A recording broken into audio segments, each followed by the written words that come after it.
Hi guys, Crazy Moves 09 here. We're going to go through another $7 6 Max Hyper Turbo hand history. Just going to get straight into it.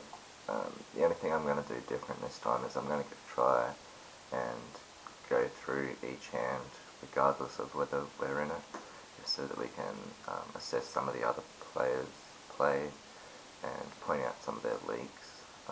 A lot of them, in fact most of them, are pretty obvious. There's some pretty horrible play in these tournaments in the low stakes, so we'll just point out some of the things that you shouldn't be doing, and hopefully that way we'll get to see a few more spots.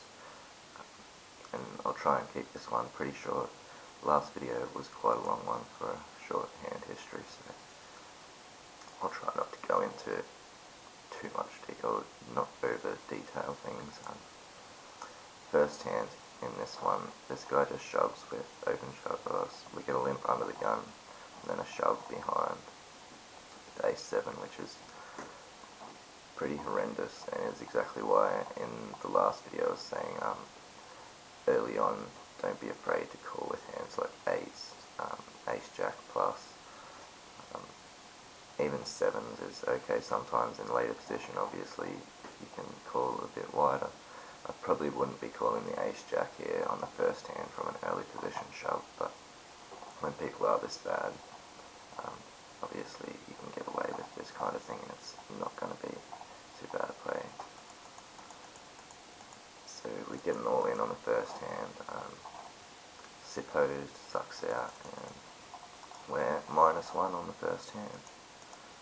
He shoves the very next hand, obviously leading everybody to believe he's quite a maniac. Here I get dealt ace-9 under the gun, just going to let it go early on, just looking to preserve our chips from now on, and wait till the blinds get up a bit before we start to really get into things. I'll just quickly go through my HUD stats. I've got big blinds, amount of hands, VPIP, pre-flop raise, call raise, steal, 3-bet, and fold versus 3-bet. So, and they're also filtered by the amount of players at the table. So, as you'll see, when we have 6 players, I've actually got 336k here, and I've got 59 hands on supposed. Johan looks like the only player I've really got any hands on at this table, so I haven't got any much reads or a really foolproof HUD on any one at the table. This guy's the most hands, and I really rely on the stats too strongly with only 119 hands. Ace-9 under the gun, just going to lie it down. Here, ace-7 suited against a maniac, and the way this guy's playing, I really don't mind shoving here, but raising to 60 or so is fine, and I'd probably just about be inclined to call this guy if he shoves. This is like the third hand and he's already shoved twice, so he just limps. He raises up to 140, and now if this guy thinks his hand is ahead, he really needs to just put it in here. He flats, which is definitely by far the worst option. Folding would have been a lot better than flatting, and shoving also would have been, I think, against this particular player in general, better than both. Here we can see he has jacks, but the way he's been playing, or just the first 2 hands would indicate me to be ready to go with that blind versus blind. And I think flatting is definitely the worst way to play the hand. So -2 after 3 hands, getting through this one pretty quickly. King-Jack here on the small blind, just going to raise it up small and basically hope to get through. See that quite a lot of flops. We bank the flop and flop the nuts. So on this board, and blind versus blind, I think we're a lot better just to lead out here. he could definitely have hit this board. It's quite a draw heavy board, and we're blind versus blind, so he'll be expecting me to lead out on a lot of flops. So I really think I can probably get the most action by just leading out here, rather than trying to slow play or check and get a king or a jack or something on the turn and then lose all my action. So I lead out for 60 here, and we get flooded. 10 comes on the turn. Not the best card for us, but not all that bad. Does mean if he has a queen or a 9, gives him a few more outs, so I'm just going to continue betting. Lead out for 120, I don't mind even betting a little bit smaller here and just trying to get him to come over the top, or at least get him to come along so that there's more in the pot than there is in our stack on the river. He folds on the turn, we take it down. Just fold around.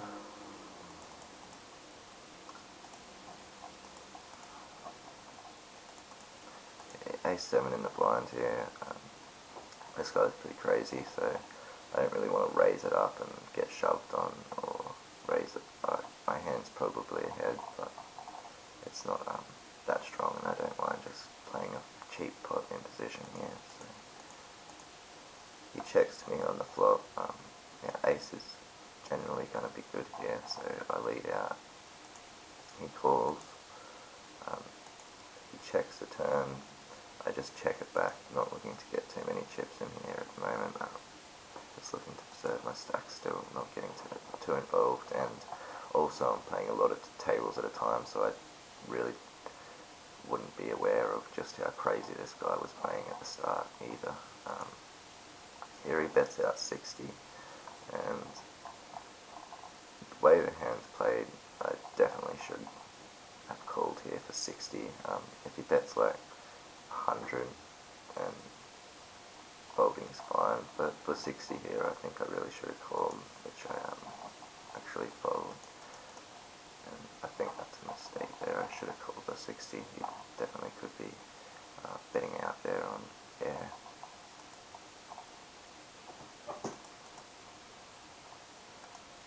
And keeping up the aggression, this guy.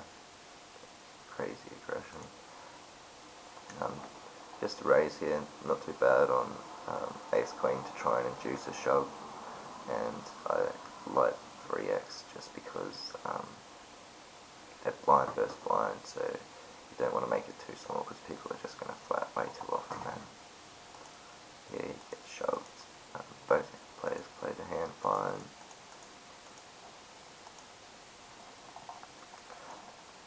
Okay, here I've got 12 big blinds, and this guy's only got 2 big blinds, so he's essentially not even really there. He's going to be calling a really wide range, and my ace-nine's obviously going to be way better than his close to 100% range. I mean, a lot of players are just going to call whatever here. Well, they've got the 20 chips in and all this extra money, they can basically triple up, so they should be calling really wide here. So it's essentially three-handed, and three-handed, 12 big blinds, ace-9 is an easy shove, so we just put it in. The small stack does have a decent hand, but luckily we have a better kicker. And we're down to 3 with the blinds only 20-40, so it's been a very quick game, quite a fishy game this one, and that's why there's so much room for hedge in these. Here on the button get the ace-10 suited. I don't really like to play a lot of flops in these games. Your stacks are just way too short, and even though I'm 15 big blinds, I like a shove here just because I know I'm going to get called by worse. I don't really need to try and induce people to come over the top of me, because that's going to cause me to get flattered too often, have to play too many flops, and I really don't want to be just raising and c-betting and then folding, which is going to be a really big chunk of my stack. so I prefer to just shove and know that I can get called by worse. We get called by King Jack, which isn't the best, as we can see pre-flop. We're 60-40 basically. Would much rather get called by a smaller ace, but a lot better than a bigger ace. So we fade the draw, and we are chip leader now. I really hate when we get to the bubble and we've got all these chips and the blinds are so small. I really like the blinds to be big when we're on the bubble so that I can put a lot of pressure on the other players, but with the blinds this small, we're not going to get too crazy. We're not going to try and do too much. We'll just try and preserve our stack for when the blinds get up so that we can put some more pressure on, and these guys might even knock each other out in the process. So, here's a really strange play for me. I do actually remember doing it. I played this game the other day, a few days ago actually. I was just kind of trying to mix it up and put the pressure on, seeing as it is the bubble, without, seeing as the blinds are so small. I wanted to try and still maintain a little bit of pressure without being able to shove, kind of thing. So here I decided to raise it up. Looking back on it, I don't really like it. I don't mind it at all if this was suited or just something with a little more equity when I get flat called, but pretty junky hand. I think I would have been better off just to lay it down there, and we do get re-shoved on. So, very next hand we pick up 10. Here we're all quite deep. He's 20, 21 big blinds. He's 25 big blinds basically, so we're shoving, well, if we were shoving, we'd be shoving 21 big blinds effective, which is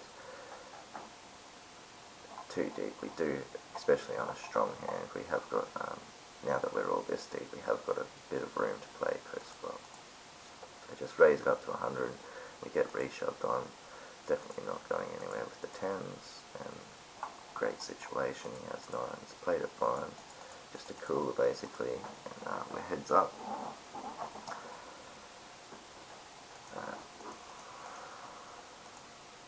Okay, pocket 10s on the first hand, we're dealt in the button.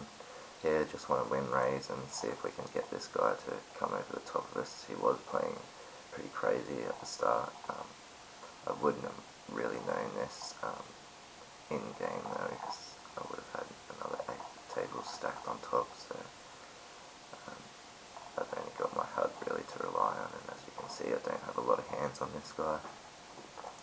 So min raise it, hoping to get shoved on. He just folds. Next hand he just open shoves for 15 big blinds. I've got a pair, just calling for sure, not folding any pair with 15 big blinds. He banks us on the river, so unfortunately it's not a quick heads up.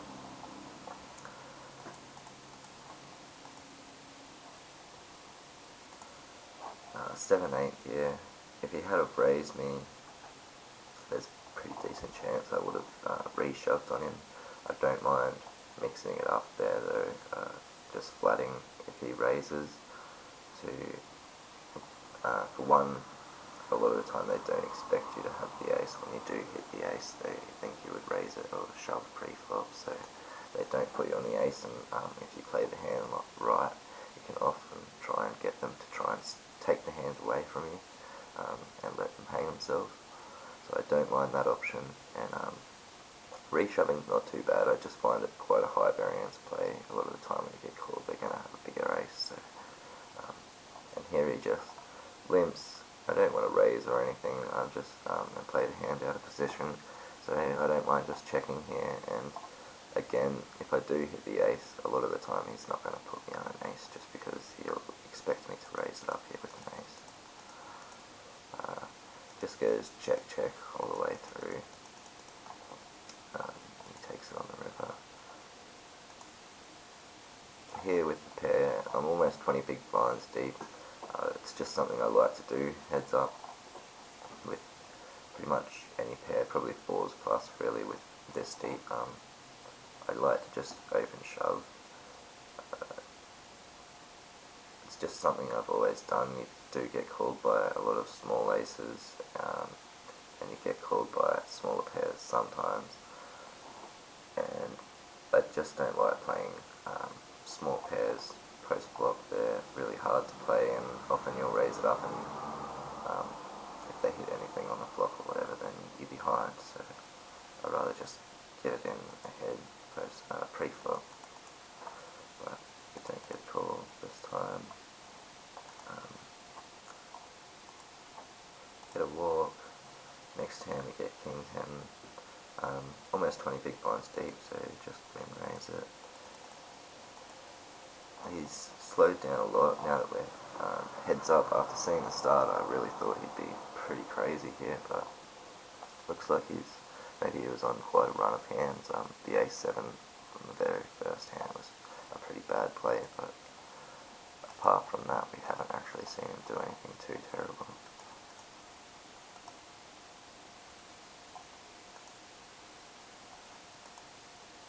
9-10 here, almost 15 big blinds deep. 9-10 off's not quite good enough, but for a shove. So I'm just going to flat here and see if we can see a flop in position. We get shoved on. 5-3, where 13 big blinds deep is just not quite good enough for a shove. 5-4 suited, I just shoved there. 5-3, I'm just going to lie down.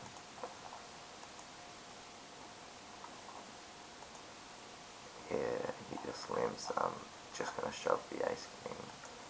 Would have loved to see him come in for a raise there. Unfortunately, he seems to be timing everything pretty well here. King 9, definitely good enough with 13 big blinds. Ace queen here, just going to come in for a min raise and try to induce some action. But again, he gets away from it. And had quite a lot of decent hands heads up here, just struggling to get any action out of this guy, which is not what you would expect from the first couple of hands of the sit and go. Can't do anything with ace-6, 8-6 there. 2-5, just a fold. 15 big blinds deep almost now. Get another hand dealt to us, and he times it well again and just gets away from the hand pre-flop. 8-3, can't do anything. Down to 10 blinds now. Get shoved on. Can't call. 10-2. King 10, 10 big blinds. Definitely putting it in the middle.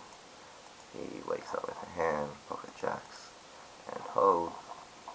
And good game, sir. So that's it, guys. I hope you enjoyed the video. Hope you learned something from it. I'll be trying to get quite a few of these videos up in the next couple of weeks, so hope you guys enjoy.